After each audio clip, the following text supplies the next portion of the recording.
A Spy Among Friends, an excellent series.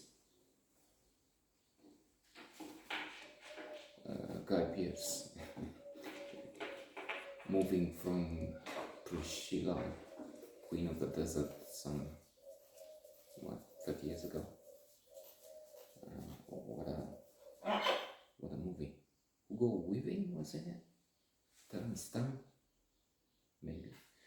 Anyway, to a spy movie is Kim Philby in the series, the infamous the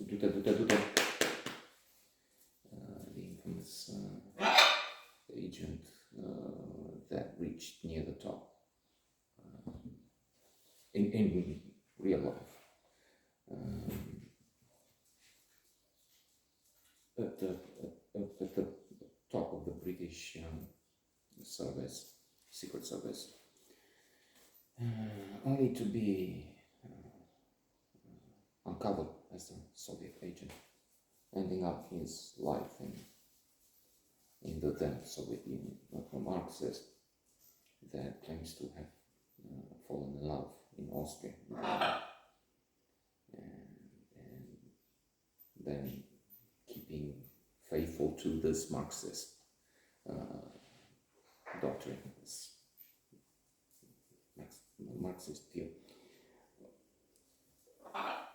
What is extremely interesting is the fact that we are always on the edge. We never know who is controlling and who is in fact following the plan of the other. Damian Lewis, also on the phone, as Nicholas Elliott, again a real character. We are told at the end of the series what happens to all of them, except of course Lily Thomas, who was invented. So you have to have artistic license. This is not a documentary about the secret services. It's a wonderful drama. So Nicholas Elliott is off to Beirut to talk to his former friend Kim Philby, and then Philby goes to the Soviet Union, and there are many questions, psychological drama as well. Again, who is coming out victorious?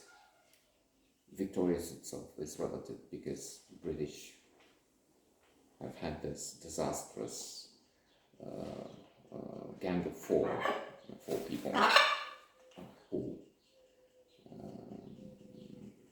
betrayed. One of them is Sir Anthony Blunt, distant cousin of the Queen, and embarrassing the royal family with his treason.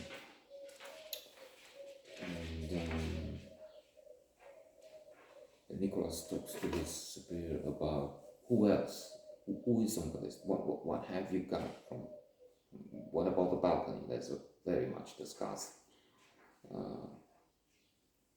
interval of a few minutes on the balcony, out of the range of the microphones which had been installed in the room. And then very interestingly, we have this doubt inserted, and Nicholas talks about it, and you know he's planting. If there will be no end, that would be disastrous. How about we'll start talking about everybody? Indeed, the CIA has its own agent,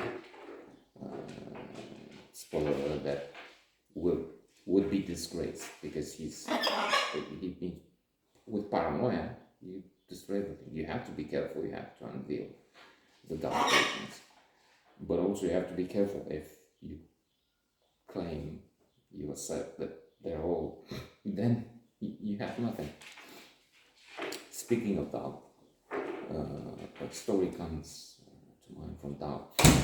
Philip Seymour Hoffman as the perverse priest who has a sermon to his congregation, and he talks about that, the fact that this woman gossip, and then goes to the confessor, and the confessor says, you go home to understand and take a pillow, and you just take all the feathers to the wind. All right, and the wind will spread. Now try and get them back. That's with gossip. Try and, once you put out all this, now try and get all the woods back. You can't, just like the feathers. So this is just one aspect. The fact that with those rumors that we also see today, we have some conspiracy theories, and as it is said in America, you have tens of millions who refuse to accept the result of the last elections. Never mind the next. So it's not apocalyptic, or is it? But it is disastrous. Splendid, phenomenal series.